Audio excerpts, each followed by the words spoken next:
मित्रों नमस्कार।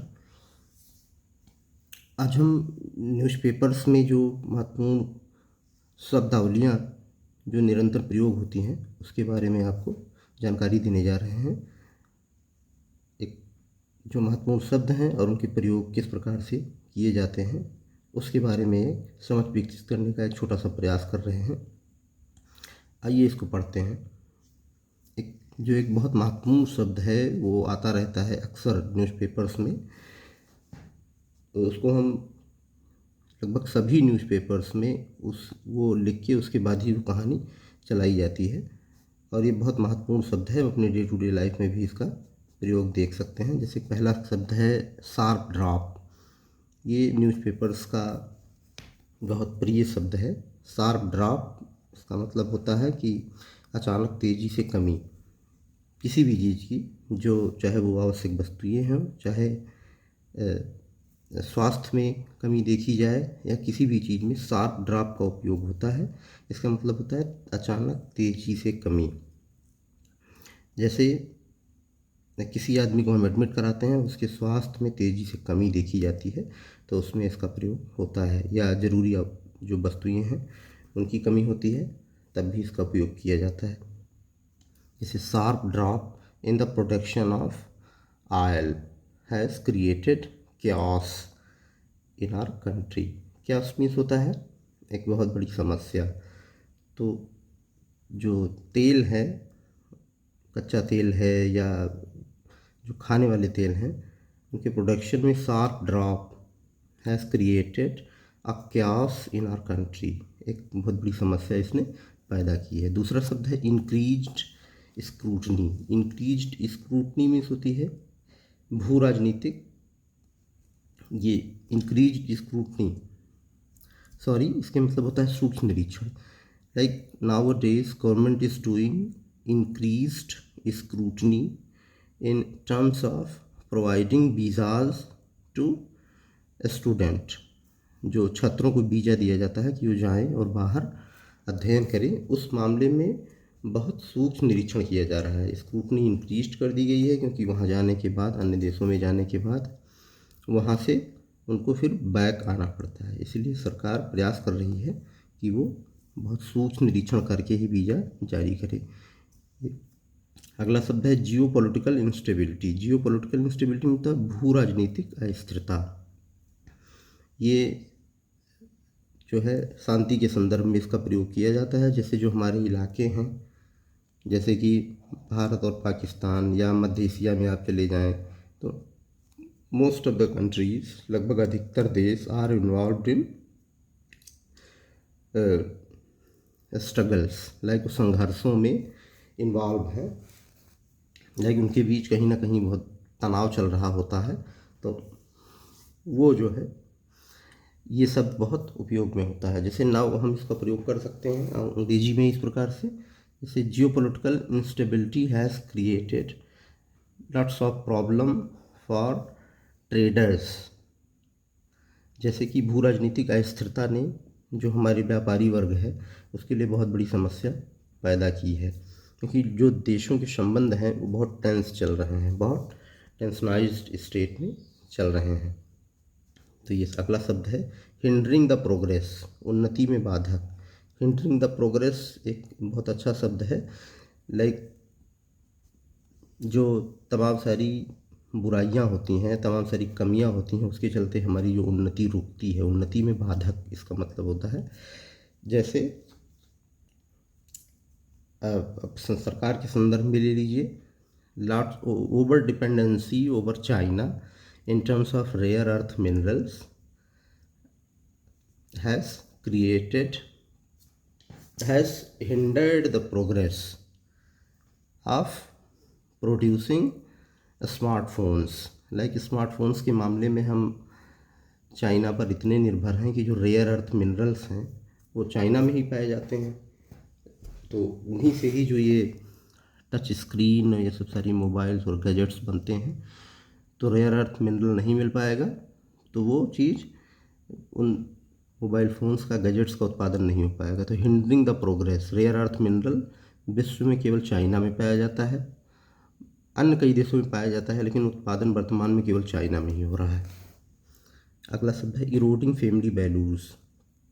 Family values का जो है इरोजन, इरोजन मीन्स क्षरण, इरोड मीन्स क्षरण करना। फैमिली वैल्यूज़ जो पारिवारिक मूल्य हैं, इनका क्षरण आज हम लोग देख सकते हैं। पारिवारिक मूल्यों का क्षरण हर जगह आजकल दिखाई दे रहा है, परिवार टूट रहे हैं। तो इसका प्रयोग इस प्रकार कर सकते हैं कि eroding family values has created a situation in our family that we are feeling alone. जो पारिवारिक मूल्यों का क्षरण हो रहा है, इसने ऐसी परिस्थितियां पैदा कर दी है कि हम अकेला महसूस करते हैं। ओवर डिपेंडेंस में होता है अत्यधिक निर्भरता। Like over dependency on anything और any person is not good for your progress. आप किसी आदमी पर ज़्यादा निर्भर रहते हैं तो वो आपके उन्नति के मार्ग में बाधक है। हैविली रिलायंट, अगला शब्द है heavily reliant. Heavily reliant means होता है अत्यधिक निर्भरता। ये भी लगभग उसी प्रकार से है। Like I am heavily reliant on my brother for essential supports. जैसे कि हम अपने भाई पर बहुत ज़्यादा निर्भर हैं आवश्यक जो है मदद के लिए। तो ये अत्यधिक निर्भरता, लाइक हमारे यहाँ जो देश हैं, जैसे ऑयल के लिए, क्रूड ऑयल के लिए हम लोग बहुत रिलायंट हैं। लगभग देश जो है बहुत रिलायंट हैं रसिया, ईरान, इराक और मध्य पूर्व के देशों पर। अगला शब्द है सॉफ्ट पावर।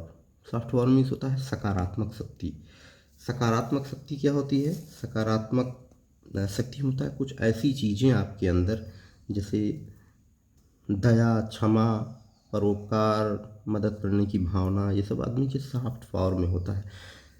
आप देखते होंगे समाज में कुछ ऐसे लोग होते हैं जो बहुत शक्तिशाली होते हैं, लेकिन उसके बावजूद भी उनका नेचर इस प्रकार होता है, उनकी प्रकृति इस प्रकार होती है कि छोटे से छोटा आदमी भी उनके घर चला जाता है और मदद पा जाता है। ये होता है उसको सॉफ्ट पावर। और वो कभी लड़ते नहीं हैं, झगड़ते नहीं हैं, अपने पड़ोसियों को परेशान नहीं करते हैं। Like India soft power, Bharat की जो सकारात्मक शक्ति है, has created a place in the mind of the abroad people that India is a good country. Bharat की जो सकारात्मक शक्ति है उसने एक ऐसी इमेज पैदा की है बाहर के व्यक्तियों के बीच कि इंडिया एक अच्छा एंड भरोसेमंद देश है। अगली इसी का कंट्रास्ट है हार्ड पावर। हार्ड पावर नकारात्मक शक्ति के संदर्भ में लिया जाता है, जैसे कि अमेरिका इस समय विश्व का सबसे शक्तिशाली देश है। Is the strongest country among the countries of the world. But लोग क्या है, the people see towards America with suspicion. लोग क्या देखते हैं, उसको संदेह की नज़र से देखते हैं, क्योंकि पीपल बिलीव, लोग विश्वास करते हैं, that America will ultimately cheat us. America अंत में हमको क्या करेगा? चीट करेगा। America will provide help on one side, and on the other side he wants to take something from us or from any particular country। किसी देश की मदद करेगा तो दूसरी जगह उसका वो दोहन करेगा, like exploit in other ways. Like समय समय पर वो पाकिस्तान की मदद करता रहता है, लेकिन पाकिस्तान के जो संसाधन हैं और पाकिस्तान की जो भू राजनीतिक स्थिति है, लाइक उसका जो स्थान है विश्व के मैप पे, उसके कारण वो वहाँ तमाम सारी हवाई अड्डे और तमाम गुप्त रूप से तमाम ऐसी चीज़ें करता रहता है। तो ये अमेरिका का हार्ड पावर है। देश ऐसा नहीं है कि लोग जो है अन्य देशों से जुड़ना नहीं चाहते, लेकिन अंडर कंपल्सन, मजबूरी में they want to get connected with America. ये रहा हार्ड पावर। अब है reciprocal tariff. Reciprocal tariff is a word which is very popular nowadays. ये एक ऐसा शब्द है जो इस समय बहुत पॉपुलर है, और ये लगभग रोज़ अमेरिका के राष्ट्रपति जब भी कोई जो है एड्रेस करते हैं, लाइक संबोधन करते हैं, तो वो रेसिप्रोकल टैरिफ का प्रयोग करते हैं। वो कहते हैं कि ये हमारा सबसे अच्छा शब्द है इस समय इसमें सबसे अच्छा डिक्शनरी का अगर शब्द है तो रेसिप्रोकल टैरिफ है। रेसिप्रोकल टैरिफ मीन्स होता है कि व्यापार घाटे को नियंत्रित करने के लिए लगभग सभी देश एक दूसरे के प्रति कुछ ना कुछ टैक्स लगाते हैं, ताकि वहाँ की उनके जो लोकल उत्पाद हैं, उत्पादित की जाने वाली चीज़ें हैं, वो सरवाइव करें, वो बची रहें। नहीं तो बाहर से बहुत सस्ती चीज़ें आ जाएंगी और उस देश के अपने उद्योग धंधे खत्म हो जाएंगे। तो रेसिप्रोकल टैरिफ ये होता है, like we try to put reciprocal tariff on the goods which we import from other countries in order to sustain our local production, local product। तो ये होता है कि हम अपने जो स्थानीय उत्पाद हैं उनको बचाने के लिए रेसिप्रोकल टैरिफ का उपयोग करते हैं। अगला शब्द है क्रैकडाउन। क्रैकडाउन मीन्स होता है बहुत बड़ी कार्रवाई करना। Government often do crackdown on illegal businesses prevalent in our society. सरकार जो है अक्सर जो है बड़ी कार्रवाई करती है, जो अवैध गतिविधियाँ हैं उनको क्रैकडाउन, उनको नियंत्रित करने के लिए। जो हमारे समाज में लाइक जो इलीगल ह्यूमन ट्रैफिकिंग चलती है, इलीगल जो है ड्रग्स की आवाजाही है, इसको नियंत्रित करने के लिए क्रैकडाउन करती है। क्रैकडाउन एक ऐसा शब्द है कि इससे आपको लगता होगा कि कहीं ना कहीं सरकार इसको नियंत्रित करने का प्रयास करती है। अब अगला है budget allocation. Budget allocation means होता है राशि निर्धारण। ये जब एनुअल बजट आता है हमारे यहाँ फरवरी में, तो उसमें बजट एलोकेट किया जाता है विभिन्न विभागों के लिए, ताकि साल भर उनका कामकाज निर्बाध गति से चलता रहे, उनको कम से कम पैसे की दिक्कत ना हो। तो ये budget allocation, like government allocates budget for each and every department to get it functioned throughout the year। साल भर उनका कामकाज चलता रहे, इसीलिए गवर्नमेंट बजट का निर्धारण करती है। अगला शब्द है रिटेन पावर। रिटेन पावर ये बहुत महत्वपूर्ण शब्द है। न्यूज़पेपर में आप इसको अंग्रेजी का पढ़िए तो आप रोज़ इसको पा जाएंगे। न्यूज़पेपर की एक खास विशेषता होती है कि वो सेम शब्द को बार बार रिपीट किया करता है। यदि कोई भी ध्यान दे तो वो लगभग बहुत सारे शब्द को पकड़ सकता है, जो कि निरंतर रेगुलर बेसिस पर आते रहते हैं। तो उसी में एक शब्द है रिटेन पावर, शक्ति को अपने अधीन रखना। इसका मतलब होता है America always wants to retain the post of global leader of the world. America विश्व में जो ग्लोबल लीडर का पोस्ट है वो हमेशा अपने पास रखना चाहता है। So America wants to retain power by applying different tricks and trade. बहुत सारी दाव पेंच लगाकर वो किसी तरह नंबर 1 बने रहना चाहता है। अगला शब्द है बैलेंसिंग इक्वेशन।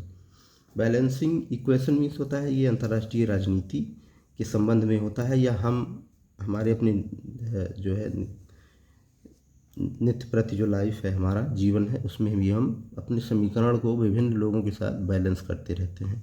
लाइक परिवार में भी हम अपने समीकरण जो है संतुलित करते रहते हैं रिश्तों के संदर्भ में। Like we always try to balance equation with people whom we love. जिन लोगों को हम प्यार करते हैं उनके साथ अक्सर हम अपने संबंधों को ऊपर नीचे करके बैलेंस करने का प्रयास करते हैं, ताकि हमारे संबंध स्मूथली चलते रहें। ब्रोकर्ड सीज फायर मीन्स होता है दलाली युद्ध विराम। ब्रोकर मीन्स जानते ही हैं, दलाल। सीज फायर मीन्स होता है युद्ध विराम। अगर कहीं फायर हो रहा हो तो सीज करो, उसको रोको। तो दलाली युद्ध विराम क्या होता है? ये नया शब्द है जो अभी अमेरिकी राष्ट्रपति ने इसको पैदा किया है। वो अक्सर उनके जब भी ये उनका बड़बोलापन है कि जब भी वो कहीं के कोई संबोधन करते हैं भारत पाकिस्तान के संदर्भ में, तो ज़रूर इस बात को बढ़ा चढ़ा कर पेश करते हैं कि हमारे चलते हमने जो है सीज फायर की को ब्रोकर्ड किया, लाइक उसमें दलाली की, और हमारे चलते 2 देश जो है लड़ाई में, तनाव में बहुत आगे नहीं बढ़े। ये मैं रिस्पॉन्सिबल था इसके लिए। इसको अंग्रेजी में इस प्रकार कहते हैं, America claims to have brokered ceasefire between India and Pakistan to stop the war। America ये दावा करता है कि हमने जो है ये युद्ध विराम करवाया भारत पाकिस्तान के बीच में। अगला शब्द है conflicting ideas. Conflicting ideas means होता है विरोधाभासी विचार। अक्सर हम लोग कहते नहीं हैं कि परिवार में अगर दो सदस्य हैं तो both have conflicting ideas on any particular matter. तो ये होता है जैसे and often we ourselves have conflicting ideas in our mind towards any topic. Like किसी भी चीज़ के प्रति हम भी लगभग आए दिन कन्फ्लिक्टिंग आइडियाज़ विरोधाभासी विचार हमारे मन में पैदा होते हैं कि ये काम होगा कि ये काम नहीं होगा। तो कन्फ्लिक्टिंग आइडियाज़ मीन्स होता है विरोधाभासी विचार। अगला शब्द है एक्सट्रीम हीट। ये मौसम के संदर्भ में प्रयोग किया जाता है। जैसे कि आजकल हम लोग क्या महसूस कर रहे हैं वातावरण में कि जो ह्यूमिडिटी है वो इस लेवल पर है कि मतलब हमेशा लगता रहता है कि जो है एक बेचैनी से महसूस होती है कि बहुत ज़्यादा ह्यूमिडिटी है, आर्द्रता है जो है एटमॉस्फेयर में, उसके चलते बहुत गर्मी महसूस होती है। Extreme heat like due to availability of humidity in the atmosphere. We feel extreme humid temperature nowadays. Due to that we always feel uneasiness. Like हमको एक घबराहट सी एक अलग तरीके का जो है एक जलन जो है महसूस होता रहता है क्योंकि टेम्परेचर जो है इतना ह्यूमिड है। अगला है टॉक्सिक रिलेशनशिप। टॉक्सिक रिलेशनशिप ये ऐसा रिश्ता होता है जिसको ना हम छोड़ पाते हैं और ना हम ढंग से चला पाते हैं, उसमें घुटते रहते हैं। We often have toxic relationship with our family members, but we just try to carry on that particular relationship, but we don't take any decision in order to end it. जैसे हम प्रयास करते हैं कि हम अपने परिवारीजनों के बीच टॉक्सिक रिलेशनशिप एक जहर भरा रिश्ता चलाते रहते हैं और हम इस स्थिति में नहीं होते कि हम उसको ख़त्म कर लें कि हमारा समाज और हम जिस समाज में रहते हैं वो इतना मैच्योर नहीं है कि हम ऐसे मुद्दों पर कोई अचानक डिसीजन ले पाएँ। तो ये बहुत ही प्यारा शब्द है टॉक्सिक रिलेशनशिप। अगला शब्द है एक्सपोज टू। लाइक हमारी परिस्थिति यदि वीक है तो एक छोटा सा झटका भी हमें एक्सपोज कर देगा। लाइक यदि हम बहुत चालाक हैं और कुछ ऐसी परिस्थितियां बनती हैं जब आमने सामने कोई बात होने लगती है तो हम एक्सपोज हो जाते हैं। जैसे ये लोग कहते नहीं हैं कि परेशान मत हो, जब वक्त आएगा तो आई विल एक्सपोज यू, मैं आपको क्या करूँगा। जो आपकी एक कर्टन लगा हुआ है, पर्दा लगा हुआ है या आगे एक जो आपको चीज़ बचाती है वो एक झटके से हम आपको एक्सपोज कर देंगे इन द सोसाइटी और आप परेशान हो जाओगे। Like we will expose you when time comes. When time comes like समय आएगा तो हम आपको एक्सपोज कर देंगे बिफोर देम, उनके सामने। और अंतिम शब्द है इनरोड्स। इनरोड्स मीन्स होता है दखलंदाजी। ये नाउन के संदर्भ में उपयोग होता है और इनरोड्स ये बहुत ही प्यारा शब्द है। आप इसका डे टू डे लाइफ में यूज़ कीजिए। अगर जो अंग्रेज़ी बोलना चाहते हैं, अंग्रेज़ी सीखना चाहते हैं, कम से कम ये शब्द बहुत ही अच्छा शब्द है। इनरोड्स मीन्स होता है दखलंदाजी। जैसे technology has brought inroads many problem in our families. Technology ने जो है बहुत सारी ऐसी चीज़ें ले आई हैं, उनके द्वारा लाया गया है इनरोड्स लाइक दखलंदाजी के रूप में in our day to day life. हमारे दैनिक जीवन में बहुत सारी ऐसी चीज़ें ना चाहते हुए भी आ गई हैं। तो ये इतने शब्द रहे हैं, लगभग ये 20 शब्द हैं और ये धीरे धीरे आप इसको अपना एक बेस बनाएंगे तो आपके पास एक बहुत समृद्ध वोकैब हो जाएगा भविष्य के लिए। और आप न्यूज़पेपर अच्छे से पढ़ पाएंगे। जो अंग्रेज़ी का न्यूज़पेपर है या अंग्रेज़ी के लेख हैं या अंग्रेज़ी का अनुवाद करना है तो आपको इसमें बहुत मदद मिलेगी। ये एक वन स्टेप अहेड है, एक स्टेप के ऊपर है। बहुत ही साधारण चीज़ें ये नहीं हैं और आप पढ़ेंगे तो ये साधारण लगने लगेंगी।